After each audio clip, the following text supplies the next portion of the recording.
নমস্কার বন্ধুরা, আজকে আমি বানাবো আলু দিয়ে রিঠা মাছের ঝাল।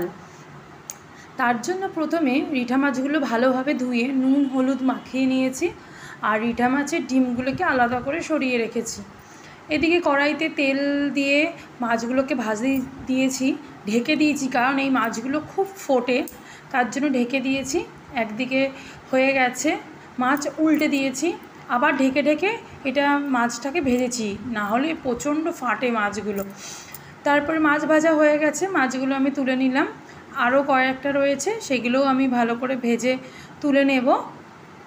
এবার সেই তেলের মধ্যেই গোটা গরম মশলা আর গোটা জিরে ফোড়ন দিয়ে ভালোভাবে নাড়িয়ে নেব। তারপরে বলেইছিলাম যে মাছে আমি আলু দেব, তার জন্য আলুগুলো আমি পিস পিস করে কেটে রেখেছি। সেই আলুগুলো ভালোভাবে নাড়িয়ে ওর মধ্যে নুন আর হলুদ দিয়ে ভালোভাবে নাড়িয়ে নেব। আর এদিকে আমি একটা বড় পেঁয়াজ আর রসুন থেতো করে রেখেছি, সেইটা মশলার মধ্যে দিয়ে দিলাম আর দিলাম সামান্য একটু চিনি। এবার ভালোভাবে নাড়িয়ে চাড়িয়ে, আর এইদিকে আমি একটা মশলা করে রেখেছি লঙ্কা আদা জিরে সব কিছু দিয়ে, সেই মশলাটাও দিয়ে দিলাম। এবার ভালোভাবে নাড়িয়ে চাড়িয়ে এবারে মশলাটাকে ঢেকে দেবো, একটু তেল ছাড়ুক, তারপরে আমি এটাকে তুলব।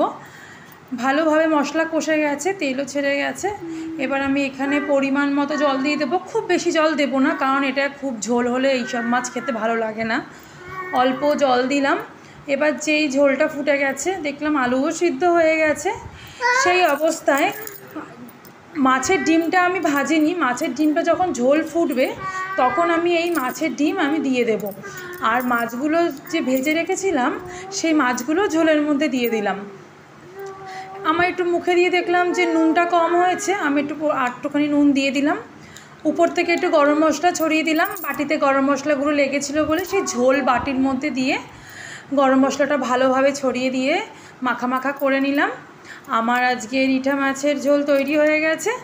তোমাদের ভিডিওটা কেমন লাগলো জানিও, ভালো লাগলে পাশে থেকো। টাটা।